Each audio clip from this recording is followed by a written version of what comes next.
Linda Burney, thank you so much for being here. Thanks, Cassie. What's your response just initially to the announcement of the changes to JobKeeper, but also JobSeeker? I'm very disappointed that the government has not used this opportunity to make an announcement about a permanent increase to JobSeeker. Now, for people listening to us, that's the old New Start. They've announced that they will continue the coronavirus supplement, or half of what the amount was, but they have not given any solace or any comfort to people on JobSeeker about the future. They've only announced these changes until December, and Labor and many other groups have been advocating for a long time there needs to be a permanent increase to JobSeeker, and that could have happened yesterday. Mm-hmm. Ken Henry, the former Treasury Secretary and Chair of the National Australia Bank, said the same thing this morning. What's the benefit of putting that off? Is there any logic to it? Well, I think the government is doing a bit of suck it and see. They know that there is going to have to be a permanent increase to the base amount, which was something like $550 a fortnight. A family cannot live on that. An individual cannot live on $40 a day.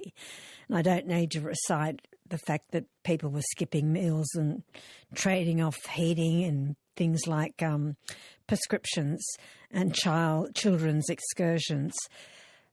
So I cannot understand how the government can announce changes to JobKeeper and through till next March and only make announcements about JobSeeker until December. That gives no comfort at all to people who are finding it almost impossible to get a job. And we've got to remember there are 13 people applying for the one position, and that is well researched and well understood. The government hinted yesterday that they'll look at this again in December, and Josh Frydenberg was saying this morning that the Prime Minister's leaning into it, whatever that means. So we think it's a great opportunity lost, and we will continue to advocate a permanent increase to JobSeeker. Well, let's zero in on JobSeeker for a moment. The government, has it got the balance right, really, between keeping people out of poverty and creating an incentive to look for work? Because this is what they're saying is their motivation for reducing the amount. Well, they're saying that without any evidence. There is no research, there is nothing real or concrete that actually demonstrates what the Prime Minister asserted on 2GB a few weeks ago, and that is that the amounts were a disincentive for people to work. People don't want to be on unemployment benefits. People want to work. Particularly, we know that many of the people who are finding themselves unemployed prior to the pandemic and since the pandemic are actually people who are in their 50s and 60s. We're not talking about 18 or 19-year-olds. We're talking about people who are going to find it, pandemic or not, almost impossible to get back into the workforce. We also know that prior to the pandemic, the people who were on the old New Start or now JobSeeker were on it for longer periods because it was so difficult to get back into employment. We're talking with Linda Burney here, who is the Shadow Minister for Family and Social Services as well as Indigenous Australians. There seems to be a different approach to JobKeeper and JobSeeker. As you mentioned, we're going to October with the current one, and then there'll be a review. That's right. in December.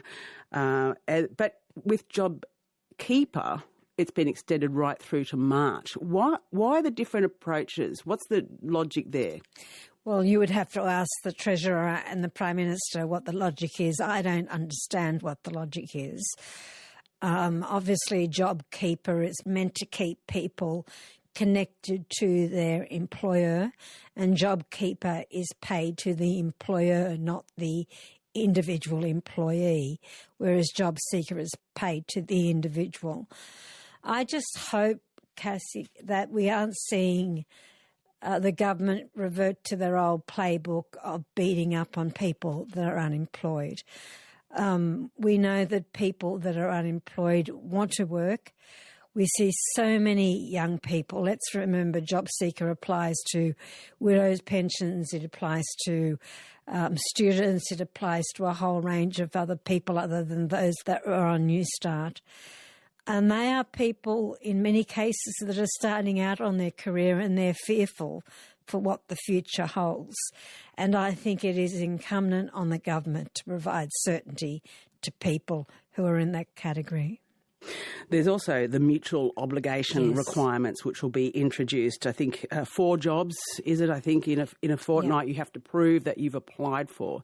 Now, that might be easy in a city or a regional area. It might get more difficult as you head outside of there. There's going to be disparities all around. There is enormous disparities. Labor will support the reintroduction of mutual obligation as it stands, but it can't be punitive.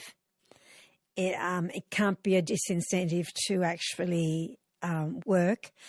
And job providers, in my view, need to be very cognizant that they have a real responsibility here, because it is job providers that will essentially monitor mutual obligation. And they have a responsibility there as well.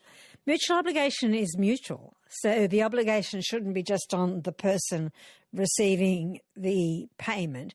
It also has to be on the government to make sure that they are doing their utmost in relation to creating jobs, creating employment, creating opportunity. And you are absolutely right.